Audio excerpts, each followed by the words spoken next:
il a été pensé, c'est pas moi qui l'ai écrit, hein, il a été pensé comme un outil pour les conseils presbytéraux.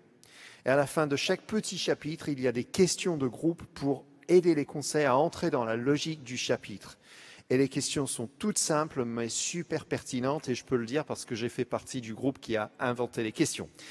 Le deuxième, c'est un tout petit flyer, livret, qui est sorti il y a 2 jours et qui est à destination des conseillers presbytéraux. Il sera envoyé à tous les conseillers presbytéraux de notre Église dans les semaines et les mois qui viennent, mais vous l'avez en avant-première.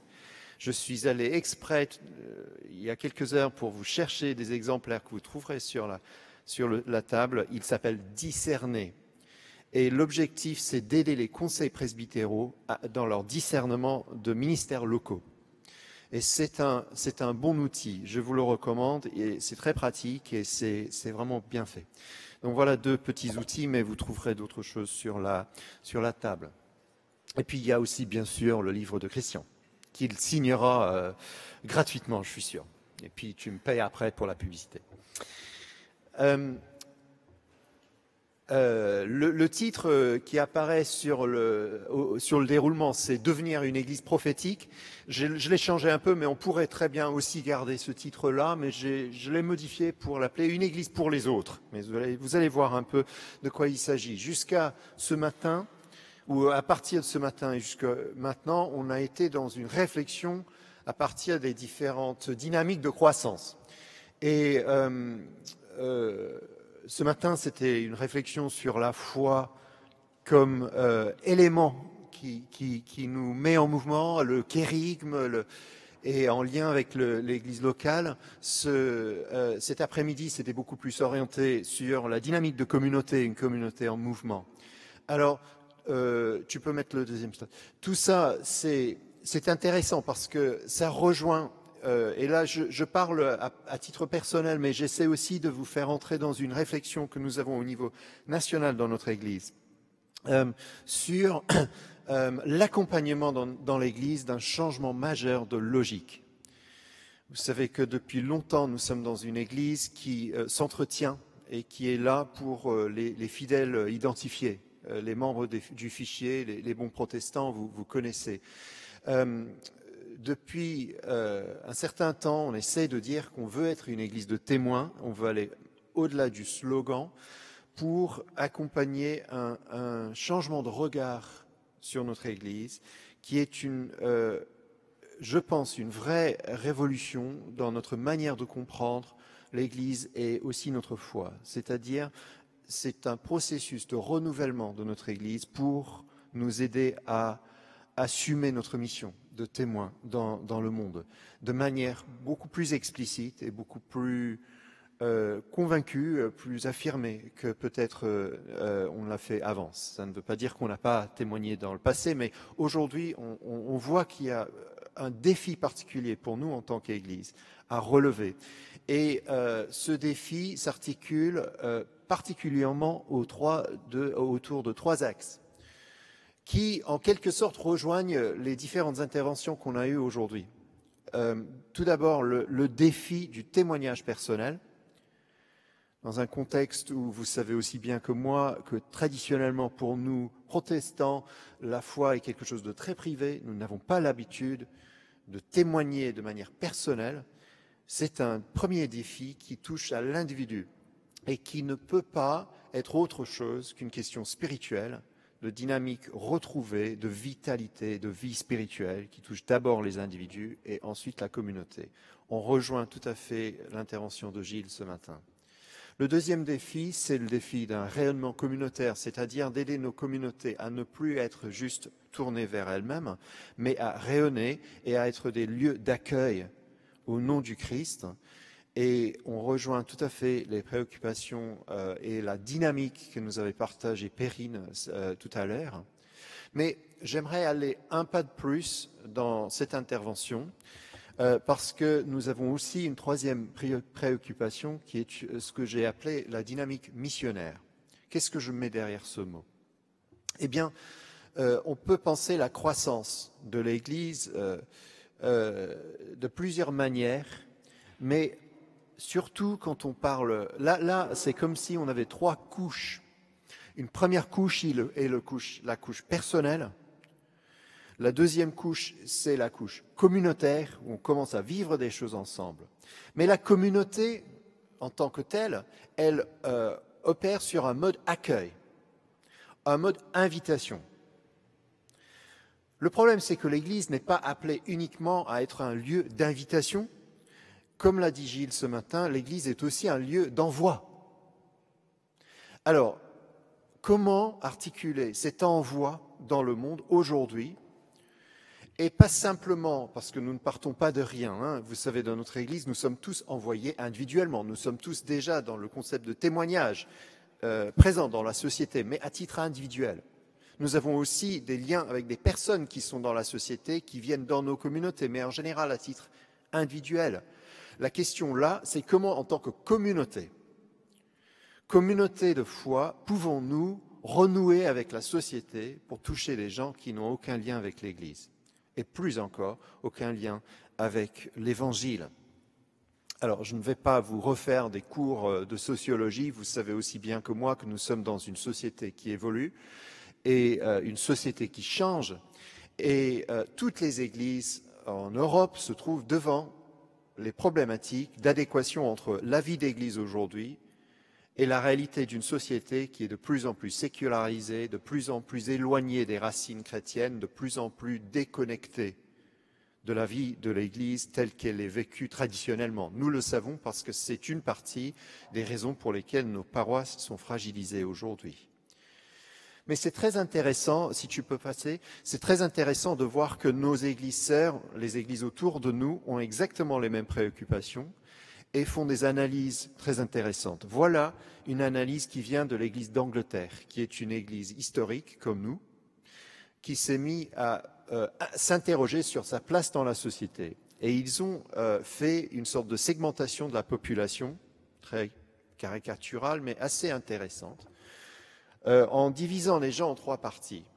Tout d'abord, ce qu'ils appellent les churches. Alors, les churches, c'est les 2 premiers segments là, en bleu et en vert, qui composent à peu près, je pense qu'ils sont un peu optimistes, mais ils ont dit 20% de la population, toutes dénominations confondues.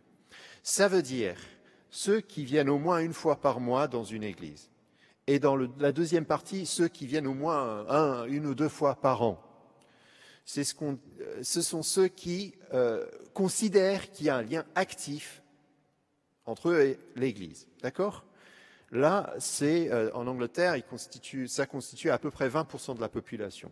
Les 2 segments, et ce sont les churched, okay? Ceux qui sont dans la logique de l'Église. Deuxième catégorie, c'est les 2 segments qui suivent, le rouge et le mauve, qu'on appelle les de-churched.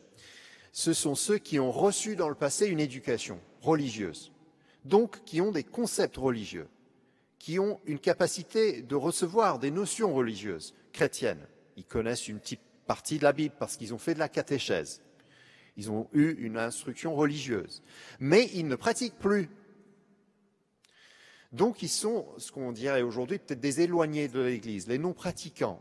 Et on peut les diviser en 2 catégories parce qu'une partie de ces gens-là ont gardé un bon souvenir de leur éducation.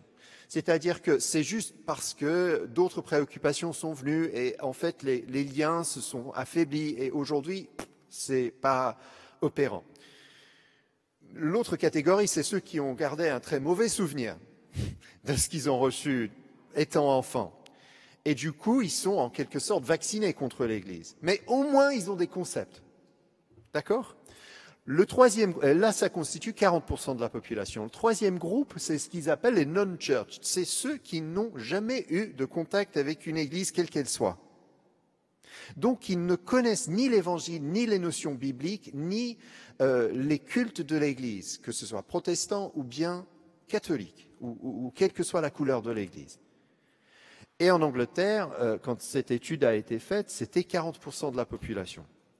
Alors, voilà ce qui est important à retenir, c'est qu'ils ont constaté que dans la plupart des cas, dans les actions d'église, même les actions d'évangélisation, ne touchent que les parties church et de-churched, c'est-à-dire ceux qui sont sur les marges aussi, qui sont déjà dans les activités de l'Église, c'est-à-dire ceux qui figurent dans les fichiers des paroisses, ou bien ceux avec qui on a un lien conceptuel, on navigue dans le même univers quand même. Ce sont des protestants, ils savent de quoi on parle. Simplement, on ne touche pas les 40% qui sont non-church. Alors voilà le truc, c'est que cette étude a été faite il y a 10 ans. Quand ils ont refait la même étude il y a 1 an et demi, ils ont découvert que la partie non-church est devenue 60% de la population. En 10 ans, on est passé de 40% à 60% de ceux qui n'ont aucun lien avec l'Église. Et quelles sont les parties en diminution? Bon, il y a une petite partie de ceux qui étaient actifs, donc les church, mais c'est surtout les de-churched. Les non-church sont, est-ce que je me confonds là? C'est les non-church qui sont devenus 60%. Les de-church, ceux qui ont un lien, sont en diminution. C'est-à-dire parce qu'ils vieillissent et parce que cette partie-là ne se renouvelle pas. Et ça se comprend si on le traduit dans notre contexte d'aujourd'hui. Dans nos paroisses, très souvent, on a affaire à des grands-parents, des personnes âgées, qui sont très fidèles dans nos paroisses. Souvent, c'est eux encore le moteur de nos paroisses, de nos vies d'église. Mais beaucoup de ces gens vivent avec une angoisse. Leurs enfants, ayant reçu une éducation, ne pratiquent pas. Mais aujourd'hui, l'angoisse est plus large et plus importante encore parce que ce n'est pas la question des enfants qui au moins ont eu une éducation. Mais maintenant, ils constatent que leurs petits-enfants ne reçoivent même pas d'éducation. Autrement dit, en l'espace de 3 générations, nous voyons que nous passons de church à de-church à non-church parce que les grands-parents sont ceux qui sont en lien avec l'Église, les enfants sont ceux qui sont distancés de l'Église, mais les petits-enfants sont devenus déconnectés de l'Église. Ce n'est pas grave s'il est seulement question d'une institution.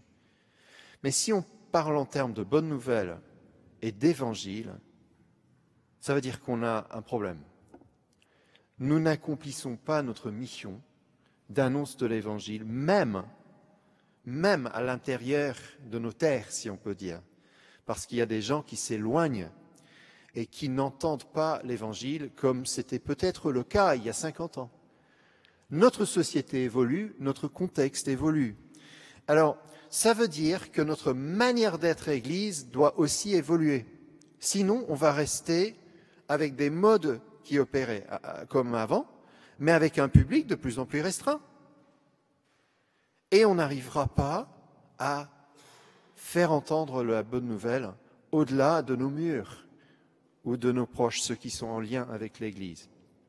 Alors, l'Église d'Angleterre a poussé assez loin cette réflexion et a essayé de schématiser. Tu peux mettre le slide suivant. Alors, je vous prie de m'excuser, je n'ai pas eu le temps de tout traduire. J'ai pris ces 2 graphiques d'un truc anglais, mais je pense que vous allez très vite comprendre. Ce sont 2 façons de voir l'Église. À gauche, nous avons une manière traditionnelle de voir l'Église, c'est comme l'Église dans la vallée, c'est-à-dire qu'on est là comme un récipient pour recevoir toutes les demandes qui viennent vers nous, que nous pouvons vivre comme un moment d'évangélisation, c'est-à-dire des moments de baptême, des demandes de catéchèse, des demandes de mariage, d'obsèques, des demandes de visite, etc. On est là pour recevoir ces demandes et en profiter pour annoncer l'Évangile. C'est très bien. Et dans beaucoup de lieux, ça fonctionne encore. Le problème, c'est que plus on avance, plus on découvre qu'on est plutôt sur le schéma à droite. C'est que, bien sûr, il y a encore des gens qui se tournent vers l'Église dans cette optique-là parce qu'ils ont encore ces référents-là. C'est encore important pour eux, mais il y a beaucoup de gens, en cas de besoin, ce n'est pas vers l'Église qu'ils vont se tourner, c'est ailleurs. Et donc, si l'Église reste uniquement où elle est, elle va passer à côté de ces gens. Ou plutôt les gens vont passer à côté d'elle. Donc, dans ce contexte d'Angleterre, il y a toute une réflexion sur la manière dont l'Église peut non seulement accueillir des gens par la force de sa vie communautaire, mais aussi se déplacer de manière communautaire et collective pour aller rejoindre les gens là où ils sont. Autrement dit, l'Église est devant non seulement un défi d'accueil, mais aussi un défi d'envoi. La question, c'est comment nos églises peuvent-elles relever ce défi-là, qui est pour moi un défi missionnaire, parce que le mot missionnaire vient du mot, c'est le latin qui veut dire envoyé. Nous sommes tous des envoyés, individuellement, mais aussi en communauté. On découvre depuis une cinquantaine d'années que les modes d'évangélisation évoluent. Alors qu'il y a 50 ans, il suffisait souvent d'annoncer un message pour que quelqu'un se convertisse sur le moment, parce que les gens avaient des cadres et comprenaient à peu près le message. Il était question souvent de réveiller quelque chose qu'ils avaient déjà reçu. Aujourd'hui, on est en train d'annoncer un message à des gens qui n'ont absolument aucun repérage chrétien. Et donc, il faut du temps. Il faut aller avec eux. Et la force, là, c'est la communauté. Donc, la question, c'est comment se déplacer en communauté. Comment discerner dans nos lieux de paroisse des manières d'être Église pour rejoindre ceux qui n'ont pas de lien avec l'Évangile. C'est ça la question. Et vous voyez tout de suite que c'est un défi missionnaire, c'est un défi d'une Église qui se veut prophétique parce qu'on veut investir d'autres lieux que nos lieux habituels, pas forcément juste physiquement, mais d'un point de vue symbolique. C'est un défi qui nous met en mouvement et qui est de l'ordre de la croissance parce qu'on peut croître en qualité, c'est-à-dire une croissance spirituelle, on peut croître en quantité, c'est une croissance communautaire, mais il faut aussi croître dans sa capacité de transformer des situations en sortant vers les autres et vers la société. Comme j'ai dit, nous ne partons pas de rien. Nous avons énormément de choses déjà dans notre propre histoire qui nous prépare pour ça, et beaucoup d'exemples, et nous allons le voir tout à l'heure. Mais c'est un défi, il me semble, qui est tout à fait majeur. Dans le cas de l'Église d'Angleterre, on va juste rester là, ne vous inquiétez pas, on va revenir vers nous, mais je pense que c'est instructif. Gilles l'a évoqué, depuis une quinzaine d'années, c'est très intéressant, il y a du coup tout un ensemble d'initiatives qui se font au niveau local, mais qui sont en général des initiatives collectives, donc ce n'est pas une seule personne, mais c'est un groupe qui se dit comment renouer avec des gens à l'extérieur de l'Église, comment annoncer l'Évangile à ceux qui ne sont pas dans nos murs. Et ils ont imaginé plein de manières d'être Église autrement que dans l'espace ecclésial classique. Ça peut être par un déplacement physique, c'est-à-dire aller faire un culte dans un autre lieu, qui est un lieu où fréquentent ceux qui ne viennent pas dans l'église, voyez ? Mais ça peut être un déplacement symbolique, c'est-à-dire réinvestir un lieu de culte, mais autrement, en faisant de ce lieu de culte un lieu, par exemple, convivial, d'accueil, de café, etc. C'est une manière de créer le lien entre la communauté chrétienne et ceux qui ne viennent pas naturellement à l'intérieur de nos lieux ou dans nos contextes ecclésiaux. Et ils ont développé donc une définition de toute cette démarche, et je vais vous la lire, ça va vous aider peut-être à comprendre que nous sommes dans une logique culturelle, dans une logique de contextualisation, c'est-à-dire d'écoute de chaque contexte, d'écoute des autres, pour que nous laissions, en tant que chrétiens, déplacer au nom de l'Évangile pour rejoindre les autres. Et ça, c'est pas évident.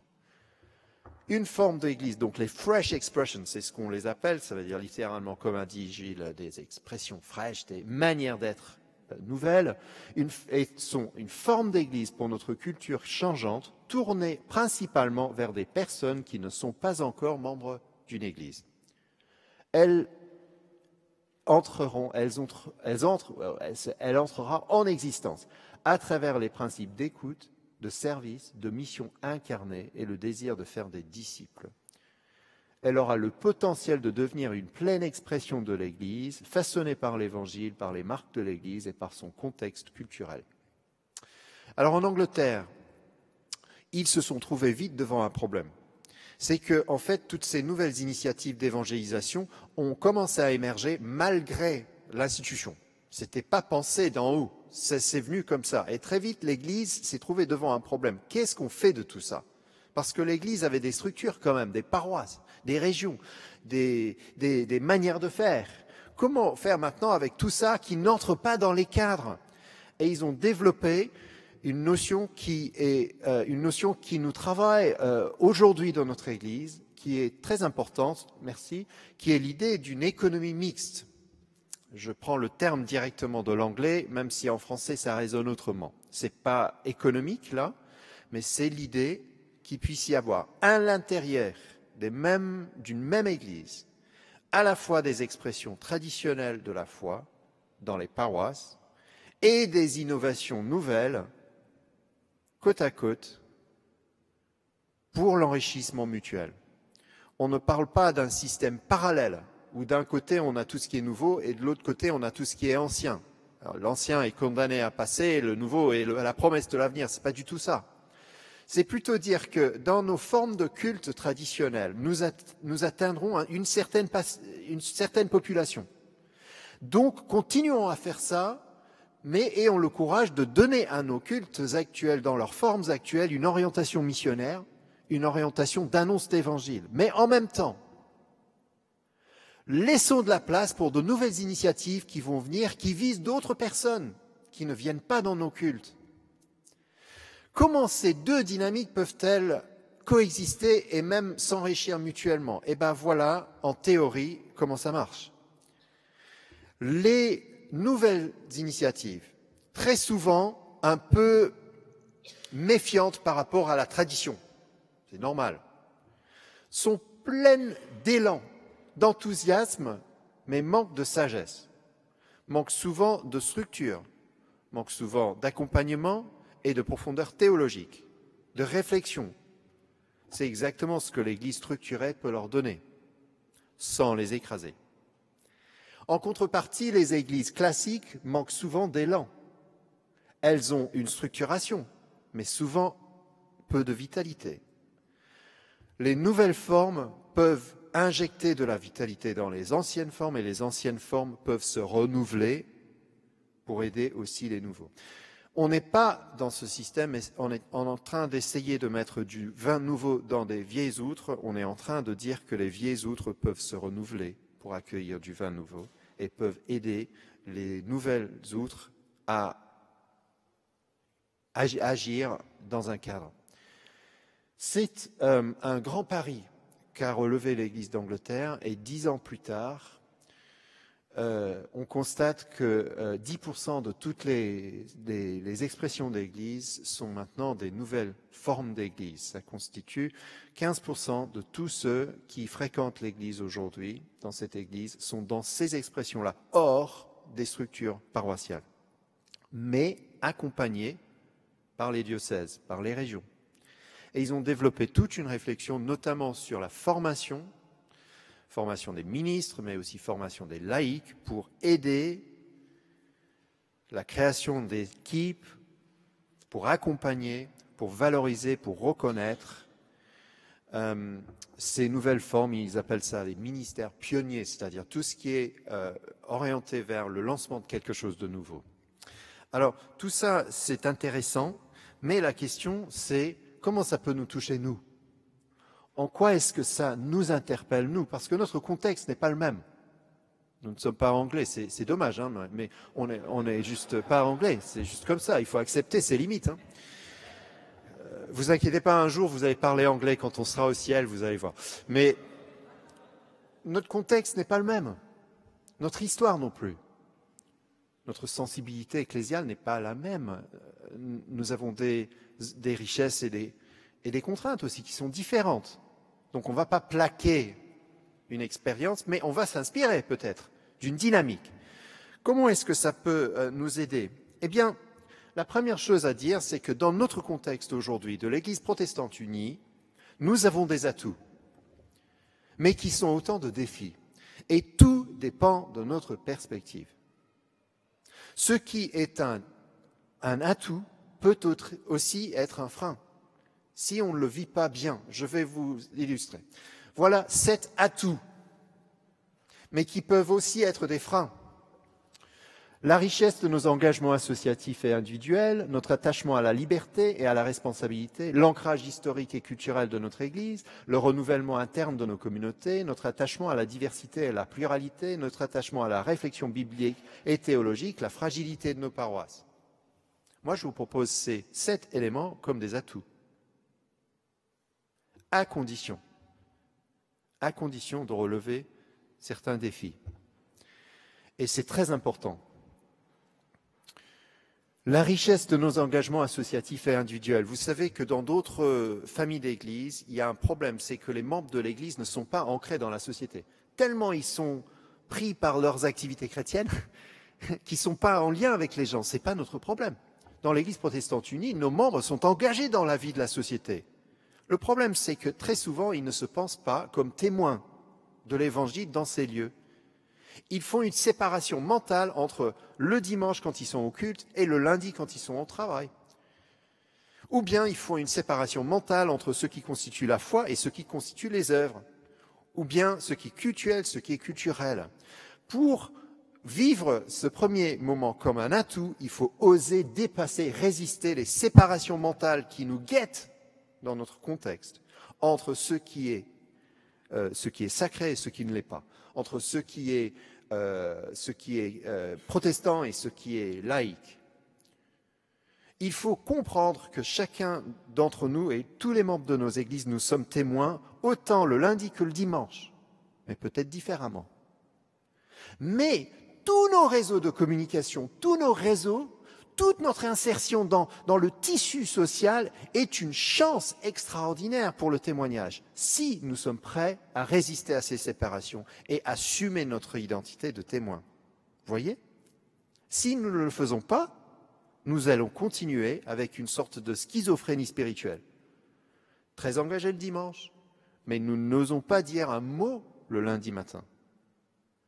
Deuxième, notre attachement à la liberté et à la responsabilité. Ça, c'est très bien.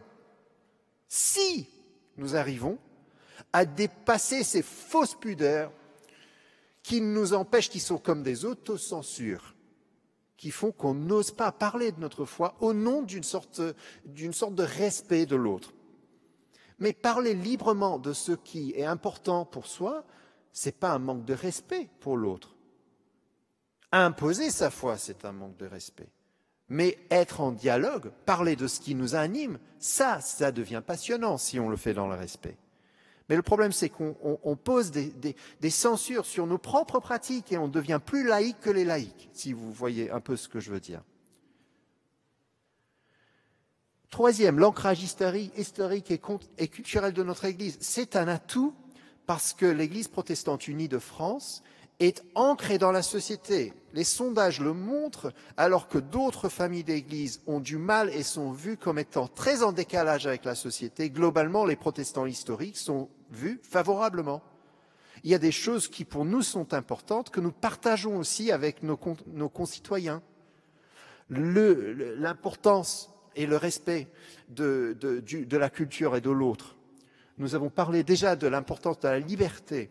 Notre ancrage et notre action dans l'histoire, tout ça c'est un atout à condition que nous refusions l'assimilation entre la foi et la culture, c'est-à-dire le cultuel et le culturel. Dans nos églises et dans nos paroisses, nous sommes bons pour faire du culturel. Qu'est-ce que nous organisons? Des concerts, des expos, des moments de dialogue, etc. Mais est-ce qu'on les investit comme des moments d'annonce? Vous voyez? On est bon, mais on ne va pas assez loin. Mais c'est un atout. C'est une chance à saisir, à condition de voir qu'en fait, on ne fait pas de l'évangélisation quand on fait du culturel. Ce n'est pas en organisant un concert de Bach qu'on annonce l'évangile, forcément. Par contre, c'est un début, et ça peut être une chance à saisir. Pareil pour le renouvellement interne de nos communautés. Quelle chance! Beaucoup de nos communautés en France de l'Église protestante unie se renouvellent par l'accueil de nouvelles personnes issues d'autres milieux. Voilà la chance, sauf qu'il faut oser l'accueillir comme une chance et pas comme une menace. Et qu'est-ce que c'est facile d'être menacé par celui qui est nouveau? Parce qu'il nous déstabilise dans nos traditions, parce qu'il ne fait pas comme nous, parce qu'il chante d'autres chants, parce qu'il est un peu plus expressif, il est un peu moins raide que moi. Non, il faut saisir l'arrivée de ces nouvelles personnes comme une chance pour renouveler nos communautés, une chance pour recevoir et une chance aussi pour échanger, pour donner. Si on est prêt à relever ce défi-là, eh ben, on a un atout majeur pour le renouvellement spirituel de notre Église. Notre attachement à la diversité et à la pluralité. Oui, parce qu'on constate qu'alors qu'avant la société était monochrome, culturellement, aujourd'hui elle est complètement éclatée. Culturellement, nous avons de tout autour de nous. Et si nous allons vouloir aller vers l'autre, on ne pourra pas plaquer un seul modèle. Il va falloir être à l'écoute des cultures et des contextes, être très souple et capable de vivre avec une grande diversité d'expressions de la foi à l'intérieur d'une même structure. Mais nous disons dans l'Église protestante unie que nous sommes une Église qui se réjouit de sa diversité. Et c'est vrai, à condition de situer notre point d'unité en Jésus-Christ et pas ailleurs. Vous savez que très facilement, à cause de notre pluralité théologique, nous n'osons pas situer notre unité là où il faudrait, et donc on situe notre unité sur des éléments secondaires, comme la forme du culte, comme une identité historique, et ça nous empêche du coup d'avancer, parce que ces éléments-là deviennent structurants et identitaires pour les membres de nos paroisses. Si on est prêt à déplacer nos points d'identité et à dire clairement à qui nous appartenons, c'est-à-dire à Jésus-Christ, sur quoi nous sommes fondés, c'est l'évangile de Jésus-Christ qui nous libère, qui nous sauve, qui est mort pour nous, ressuscité, et qui nous invite à marcher sur ses pas vers le royaume et dans la réalité du royaume. Si on peut articuler ensemble une conviction, eh ben, ça devient le centre de notre unité et ça permet une pluralité d'expressions autour. C'est une force énorme pour notre mission. Notre attachement à la réflexion biblique et théologique, c'est magnifique ça, à condition que nous ne tombions pas dans le piège d'un tout intellectuel, d'une forme de rationalisme qui cherche à contrôler le texte au lieu de se soumettre au texte, au lieu de comprendre la lecture biblique comme une dynamique incroyable qui est impulsée par le Saint-Esprit pour son Église. Si on le prend comme ça, eh ben, tout d'un coup, notre attachement aux Écritures, ça devient un moteur absolument incroyable. Et enfin, la fragilité de nos paroisses. Oui, même la fragilité de nos paroisses peut être un atout, parce que quand on est fragile, comme nous l'a rappelé Marie-Pierre ce matin, c'est là où on se dit, mais mince, qu'est-ce qui est important? Il faut bien que ça change, sinon on meurt. Et on se rend compte que l'Évangile s'exprime dans la faiblesse. Et c'est quand nous sommes faibles que la force de Dieu s'exprime. Non pas quand nous sommes convaincus de nos méthodes, de nos façons de faire, c'est quand nous sommes devant des fragilités, à condition que nos fragilités nous permettent de penser l'Église autrement. C'est-à-dire, on ne passe pas tout notre temps à essayer désespérément de maintenir en place des structures qui ne conviennent pas, mais qu'on ait le courage de dire, l'Église, c'est un ensemble de personnes, comment est-ce qu'on peut libérer ces personnes pour témoigner de leur foi? Bon, on va passer à autre chose, parce que là, je sens que vous vous lassez, vous dormez un tout petit peu, mais bon, c'était quand même intéressant. Bon, en tout cas pour moi. Écoutez, je pense qu'on a des atouts, et là, je vous rappelle, c'est une question de perspective. Et donc, c'est une question d'audace et de foi. Mais nous avons aussi un moment d'opportunité. Laurent, pour ceux qui étaient là hier soir, a évoqué ça, et moi je suis aussi convaincu, pour parler en termes plus théologiques, je pense personnellement que nous vivons un temps de kairos. Vous savez que en grec, il y a deux mots pour parler du temps. Il y a chronos, c'est le temps chronologique, et kairos, c'est le temps dans son épaisseur. Le moment kairos dans les Écritures, c'est ce moment que Dieu choisit pour agir. Ça peut être à différents moments, et c'est toute l'importance, comme nous l'a rappelé Perrine, de l'écoute et du discernement des temps. Mais il me semble que nous vivons un temps qui est propice pour relever ces défis de l'évangélisation, du témoignage, du mouvement, du développement, de la croissance dans notre Église, pour plusieurs raisons. Tout d'abord, tout bêtement, nous sommes dans une nouvelle Église. Et ce n'est pas rien, le fait d'avoir changé de nom, changé de statut, changé de structure, ça déplace. tout le monde dans nos paroisses sait que nous faisons partie de quelque chose qui est différent. Nous ne sommes plus dans l'Église réformée de France ou l'Église luthérienne, évangélique luthérienne de France, nous sommes dans l'Église protestante unie. Qu'on l'aime ou pas, c'est un changement. Et tout changement est une occasion à saisir. Et je pense que le changement de nom, le changement d'église, correspond à un changement d'orientation et un désir. C'est pour ça qu'on essaye de dire que nous sommes aujourd'hui une église de témoins. C'est un acte de volonté, c'est une orientation. Une envie réelle, oui, parce que je pense que dans beaucoup de paroisses, alors c'est peut-être, vous allez confirmer ou pas dans l'échange, mais il me semble que dans beaucoup de paroisses, les gens ont soif d'autre chose. Les gens ont envie de vivre autre chose en Église. Ils savent que les anciennes méthodes, les anciennes façons de faire ne marchent plus. Ils n'ont qu'à regarder et voir qu'on a moins d'enfants, on a moins de jeunes. Beaucoup de nos paroissiens sont âgés. Comment renouveler? Mais c'est là où est le problème. Parce que si on voit qu'il y a un problème, s'il y a une envie, on ne sait pas comment aller de l'avant. Et tout ce qu'on sait faire, c'est de dire comment on ne veut pas le faire. On ne veut pas faire comme eux, on ne veut pas faire comme eux, on ne veut pas faire comme eux. Mais à un moment donné, il faut arrêter et dire, mais oui, mais ayons le courage de faire comme nous. Mais il y a une envie.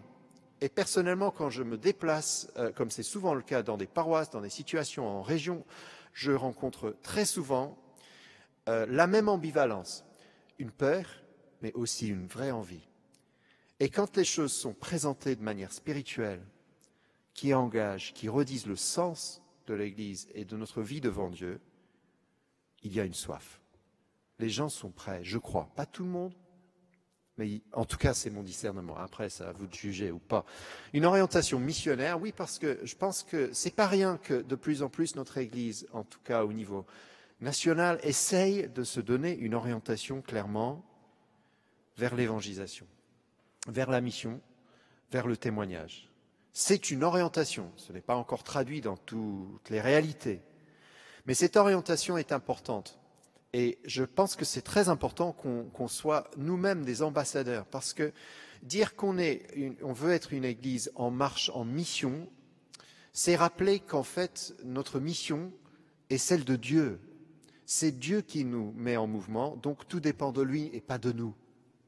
C'est aussi dire que finalement, ce qui est en jeu, ce n'est pas l'Église, c'est son royaume.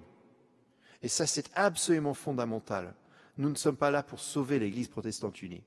Ou une autre église d'ailleurs. Nous sommes là pour servir le Seigneur et faire avancer son royaume. Et c'est très différent. Mais heureusement, le Seigneur agit par des communautés locales et il nous choisit malgré nos faiblesses.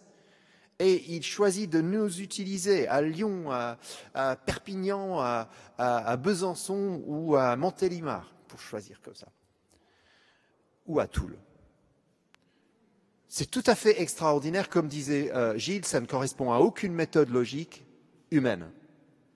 Mais il nous choisit parce qu'il nous choisit, parce qu'il nous aime et parce qu'il est convaincu qu'il peut faire des choses avec des gens qui sont disponibles. Et puis après, il nous donne un sacré moteur. C'est son esprit.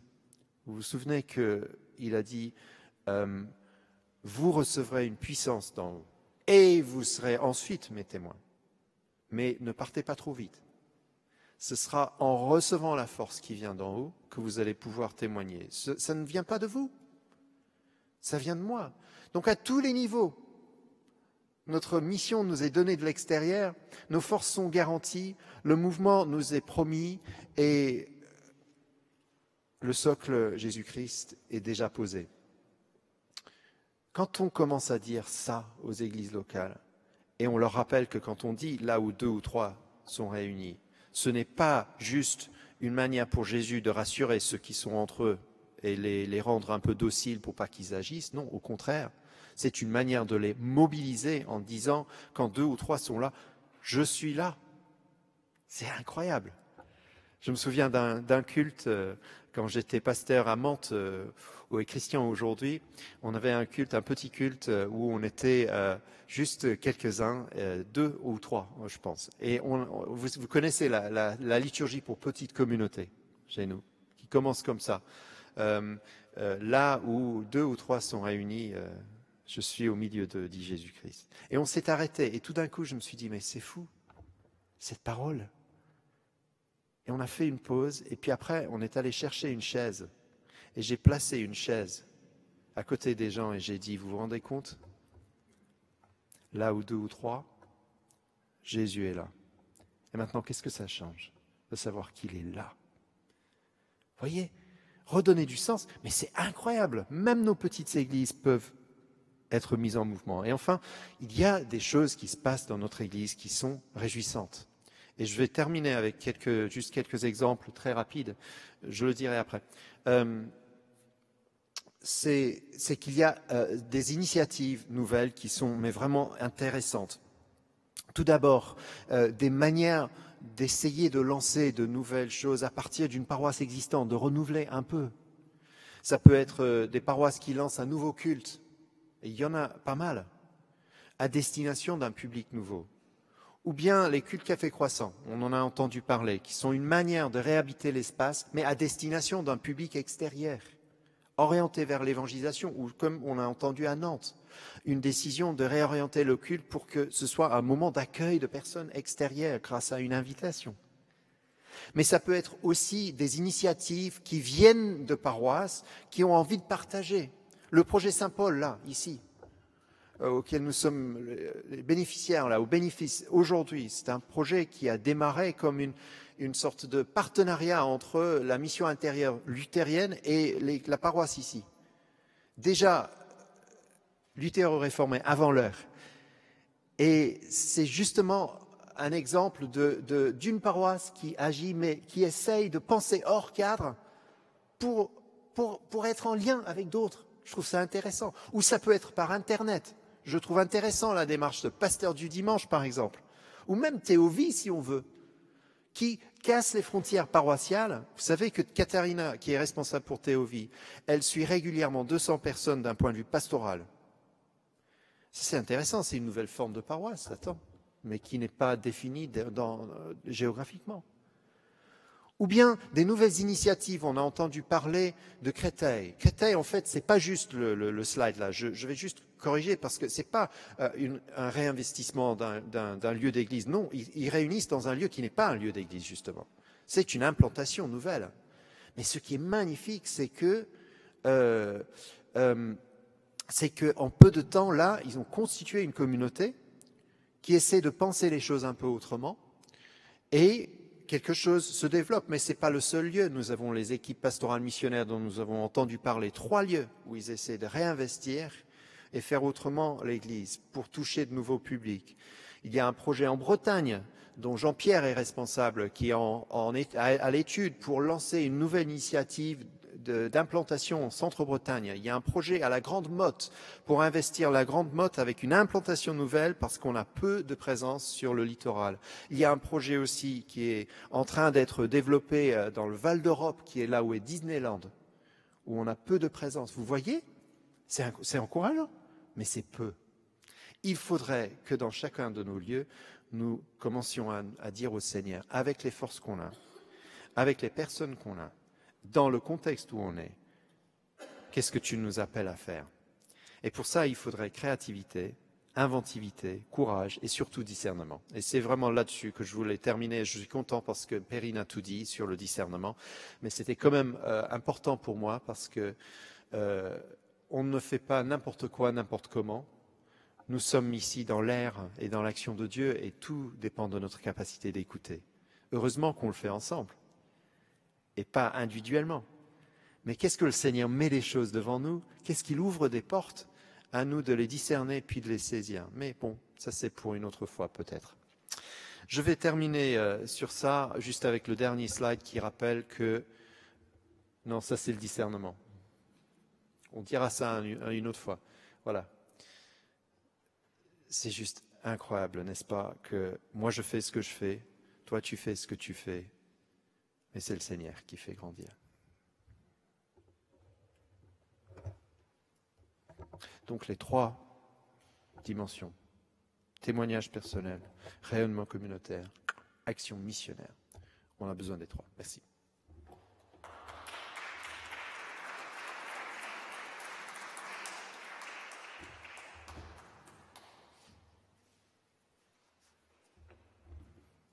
Si on peut avoir le micro, Laure.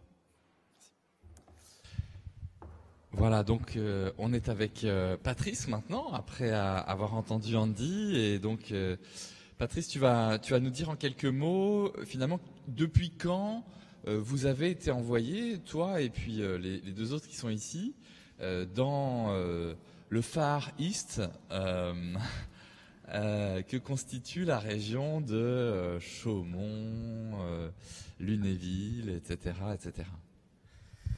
Voilà, je voudrais d'abord saluer tout le monde dans le nom de notre Seigneur et dire que le projet Équipe pastorale missionnaire et le premier cahier de charge et ce qui s'en est suivi, ça a été conçu par Christian Tanon qui est là. Nous avons la grâce et la chance de l'avoir avec nous.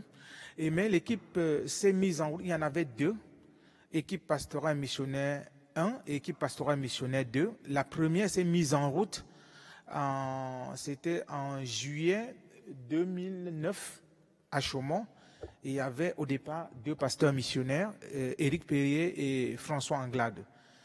Et je suis venu en 2010, en janvier 2010, d'abord comme pasteur par intérim à Nancy, sur le poste de Meurthe-et-Moselle 1, pasteur de paroisse. Et j'ai fait 6 mois d'intérim et j'entre maintenant comme pasteur missionnaire en juillet 2010. Nous avons fait un an ensemble, les trois. Puis, l'année qui suivait, j'étais avec Eric. Et après ça, Matt, il est où? Il est tout petit derrière. Voilà, Matt nous a rejoints. Donc, voilà un peu comment nous avons fait. Et puis, il faut dire que l'équipe pastorale missionnaire, c'est la région Est d'abord de l'Église réformée de France, puis la région Est de Est-Montbéliard de l'Église protestante unie de France. Donc, alors voilà comment est-ce que ça s'articule avec des réalités paroissiales qui préexistaient en fait à votre arrivée? Parce que vous n'êtes pas arrivé sur un désert en fin de compte. Il y avait aussi des conseils presbytéraux, des paroissiens réguliers. Comment ça se passe, cette arrivée de ces trois extraterrestres? C'est vraiment 3 lieux différents, 3 expériences différentes. Et là, Éric à Chaumont arrive dans un contexte où il y a un conseil presbytéral. Alors, je ne pourrais pas véritablement développer comme ça se doit. J'arrive dans un contexte où il y a Toul, qui dépend de la paroisse de Nancy, et le conseil presbytéral est à Nancy. Il y a un conseiller presbytéral et son épouse qui sont dans la dissémination à Toul, et puis ils sont les gardiens des locaux, parce qu'il faut le dire comme ça. Et c'est de ces locaux dont on cherchait où atterrir avec le projet missionnaire. Au départ, je devais être à Bar-le-Duc, Saint-Dizier. Puis ils ont dit, pas question, ce dont nous avons besoin, c'est d'un pasteur pour les enterrements, pour telle ou telle chose. Pasteur missionnaire, ne parlez pas de mission, ne parlez pas d'évangélisation, nous ne savons pas ce que c'est, on ne veut pas de vous. Et finalement, on a dit, mais pourquoi à Toul, ça peut être une bonne chose? Alors on a atterri à Toul tout à fait par hasard, il faut le dire, mais c'était le hasard des hommes, mais peut-être la volonté de Dieu. On a eu cet atout que, étant pasteur par intérim déjà à Nancy, j'avais les liens avec le conseil presbytéral, mais qui ne comprenait pas trop aussi ce que voulait dire l'œuvre missionnaire, mais qui quand même c'est une bonne chose, puisque Toul est là, ça ne nous sert à rien. Alors là, il faut développer ce qu'on va voir, on va voir ce que ça va donner. Donc c'est un peu dans ce contexte que j'entre. Et alors c'est quoi la différence entre un pasteur normal et un pasteur missionnaire? Le pasteur missionnaire n'est pas anormal. Et donc nous disons simplement pasteur missionnaire, c'est peut-être à Christian qu'il fallait poser cette question, mais ça va venir. Nous, le pasteur missionnaire, la première différence, c'est que le pasteur, je veux dire paroissial, c'est mieux comme ça, il a un fichier et il a peut-être un rapport direct avec le conseil presbytéral. Nous, le pasteur missionnaire n'a pas le conseil presbytéral, il a un comité de pilotage qui a été mis pour accompagner dans sa mission. Donc, ce qui fait que le comité de pilotage n'est pas là pour valider les projets.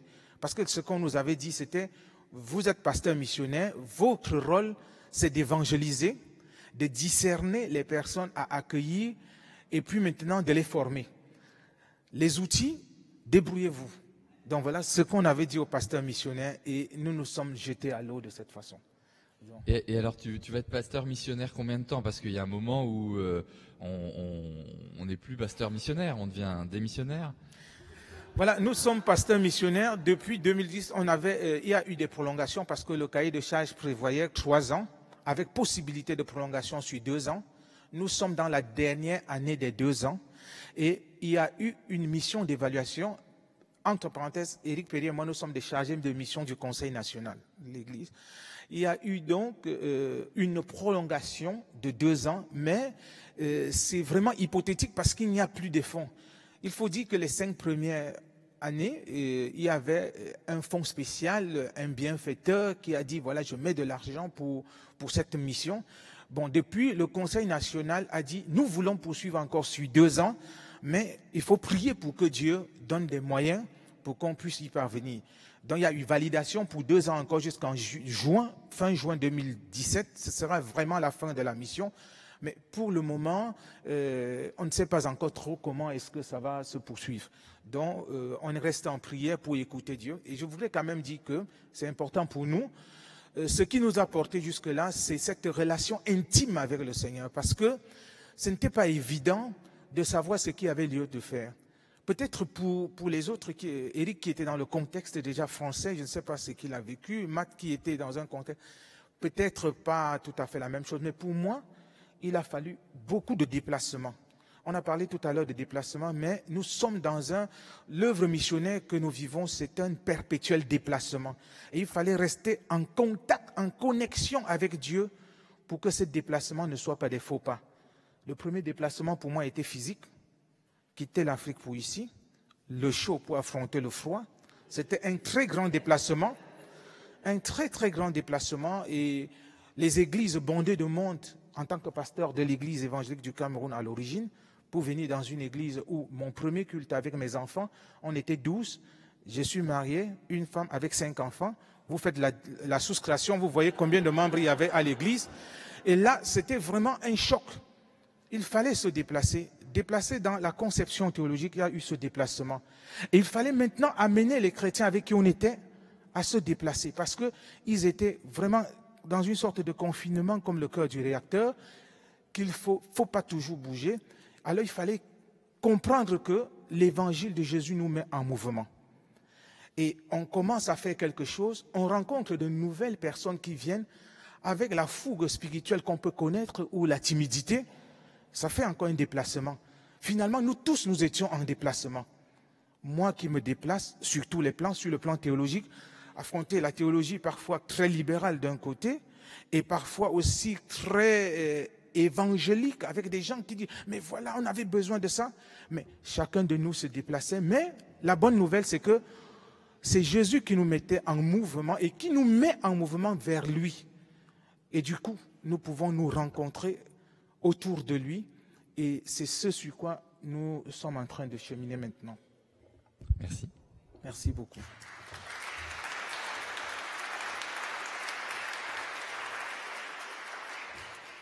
Alors, on vous propose une vingtaine de minutes d'une pause dont on vous souhaite qu'elle soit à la fois bien du point de vue du goûter, mais aussi intéressante du point de vue des échanges. Profitez de ce temps pour aller parler avec les uns, avec les autres, partager les différentes choses que vous avez à partager. Et surtout, si vous n'avez pas encore contribué au rouleau de l'évangile de Luc et des actes des apôtres, c'est vraiment le moment d'y aller. C'est vraiment le moment d'y aller.